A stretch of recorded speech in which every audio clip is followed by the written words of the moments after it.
एक बार ज़ोमैटो वापस रिविज़िट करते हैं ज़रा। और ये स्टॉक देखिए अब 4% नीचे ट्रेड कर रहा है, 5% नीचे हो गया अब। और जो ज़ोमैटो ने एक प्रॉपर Q&A दिया है कि सवालों के जवाब के साथ कि क्या और यहाँ पर अर्निंग्स में स्लो डाउन एक्सपेक्टेड है। क्लियरली वो कह रहे हैं कि तो इसमें ब्लिंकिट में यानी कि इसमें कुछ और लॉसेस हो सकते हैं क्योंकि उनका फोकस उसी हिसाब से है स्टोर एडिशन को लेकर, तो उस पर एक इम्पैक्ट आएगा। और डिमांड स्लो डाउन की भी कहीं ना कहीं वो बात कह रहे हैं। जो फूड डिलीवरी बिजनेस है, तो बेसिकली दो बिजनेसेस हैं।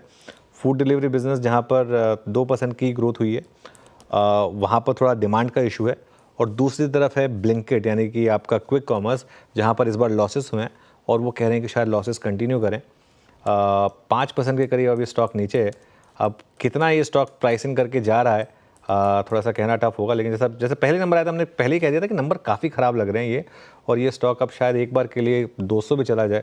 वैसे भी ये अब काफ़ी ओवर ओन्ड स्टॉक है, काफ़ी ऑलमोस्ट हर किसी के पोर्टफोलियो में अभी ये स्टॉक है। और आई थिंक कोई प्रिपेयर नहीं था कि इस तरीके के नंबर्स आएंगे ज़ोमैटो के केस में। और जो 218 के करीब से पिछली रैली शुरू हुई थी, ऑलमोस्ट वहाँ तक अब जाने की शायद स्टॉक तैयारी कर रहा है। क्विकली अब मार्केट का पंचनामा का टीज़र लेते हैं। श्रेया बताइए क्या सवाल है? राहुल जैन जी सवाल पूछ रहे हैं महिंद्रा एंड महिंद्रा पर। सर आज ये डे लो के आसपास काम काज कर रहे हैं। इनफैक्ट मारुति में भी आज करेक्शन देखने को मिल रहा है, 1% से ज़्यादा की करेक्शन महिंद्रा एंड महिंद्रा में। राहुल जैन जी का सवाल है कि यानी particular reason for this correction, क्या करना चाहिए सर इनको? देखिए, ऑटो सेक्टर जितना गिरा है उसके हिसाब से तो महिंद्रा अभी भी काफ़ी आउट परफॉर्म कर रहा है। मैं आपको दो चार्ट दिखा देता हूँ। आई थिंक अगर वो चार्ट फायर हो जाए फटाफट, तो एक महिंद्रा एंड महिंद्रा का 1 साल का चार्ट और एक निफ्टी ऑटो इंडेक्स का 1 साल का चार्ट। अगर आप उसमें कंपेयर करेंगे, ये महिंद्रा एंड महिंद्रा का 1 साल का चार्ट है, 78% ऊपर है ये स्टॉक। यही अगर आप 1 साल में निफ्टी ऑटो इंडेक्स देखेंगे तो सिर्फ 21% ऊपर है। ट्रस्ट मी, अगर ये मतलब एक बहुत बड़ी आउट परफॉर्मेंस है। एक इंडेक्स के मुकाबले एक स्टॉक ऑलमोस्ट 4 गुना बढ़ा है, जितना इंडेक्स चला है उसके मुकाबले। आपको खुश होना चाहिए। महिंद्रा एंड महिंद्रा अगर आपके पोर्टफोलियो में, आपको खुश होना चाहिए। महिंद्रा एंड महिंद्रा एक ऐसा स्टॉक है जिसमें कहते हैं ना, एक वॉरेन बफे कहते थे कि अगर किसी स्टॉक को आपके पोर्टफोलियो में हो और अगर आपको बोला जाए कि मार्केट बंद हो गया 5 साल के लिए और आप उसको कुछ नहीं कर सकते, तो क्या आपको नींद आएगी चैन की? महिंद्रा एंड महिंद्रा वो स्टॉक है। तो इसके लिए अगर आपके पोर्टफोलियो में है तो बने रहें, कोई दिक्कत नहीं है। ठीक है, शिवानी का एक और सवाल है सर। HDFC लाइफ इंश्योरेंस पर भी तगड़ा डेंट पड़ा है, 1.5% करेक्ट होकर काम काज पर इनफैक्ट क्लोज होने की तरफ बढ़ रहा है 633 के आसपास। क्या करना चाहिए HDFC लाइफ में जिनके पास है? देखिए 10% चला भी था नंबर के बाद, 1.5% गिव अप कर दिया, बिग डील, क्या फ़र्क पड़ता है? थोड़ा सा ये सब होता रहता है, बट नंबर्स काफ़ी अच्छे थे और स्टॉक उसके बाद काफ़ी चला था, तो कोई दिक्कत नहीं। चलिए 335 पर श्रेय और मैं जुड़ेंगे वापस आपके साथ और मार्केट का पंचनामा को डिटेल में डिस्कस करेंगे। मेरी नज़र बार बार ज़ोमैटो पर जा रही है, एक बार फिर ज़ोमैटो लेकर आइए ज़रा आप स्क्रीन पर। और अब ज़रा उसका एक बार चेक लेते हैं।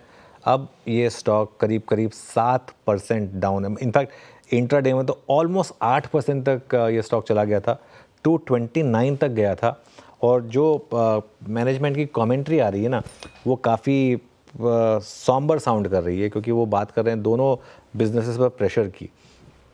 हालांकि उन्होंने ये एक चीज़ और कही है, जब उनसे पूछा गया कि इस कंपटीशन का क्या इम्पैक्ट रहा है, तो उन्होंने एक चीज़ ये ज़रूर कही है कि कंपटीशन का हमारे ऊपर तो ये इम्पैक्ट रहा है कि हमारा बिज़नेस और बढ़ा है।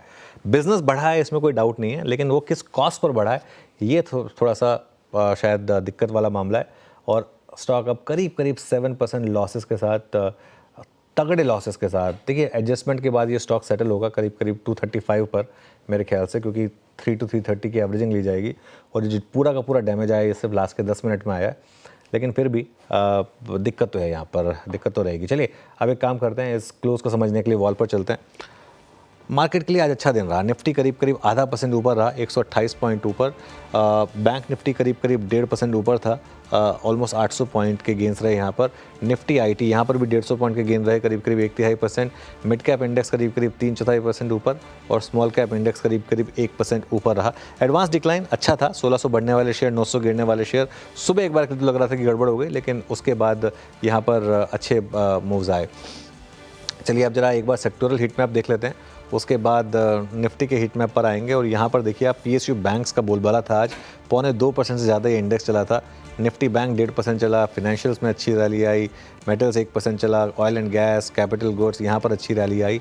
निफ्टी ऑटो लेकिन नीचे था, आज करीब करीब 0.5% के करीब ये इंडेक्स नीचे था। चलिए अब जरा निफ्टी का हीट मैप लेकर आते हैं फटाफट और देखते हैं यहाँ पर किस तरीके के मूव्स रहे। सबसे ऊपर कोटक 9% ऊपर, फिर विप्रो 6.5%, बजाज फाइनेंस और बजाज फिनसर्व दोनों में रैली रही।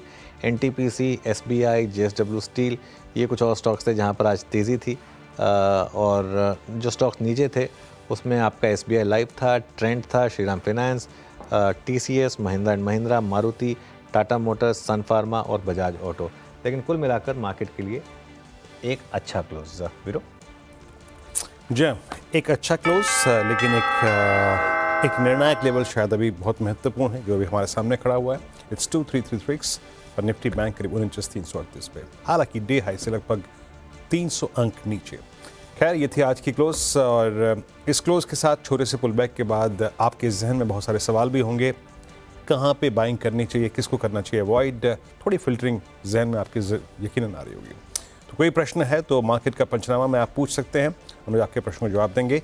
एक छोटे से अंतराल के बाद एक सोशल मीडिया पर प्लेटफॉर्म पे CNBC से आवाज़ के तमाम आपके प्रश्नों के उत्तर मार्केट का पंचनामा में। कल से फिर पैनल की मुलाकात होगी आपसे मॉर्निंग कॉल में, उसके बाद बना आपकी तैयारी में। तब तक के लिए नमस्कार।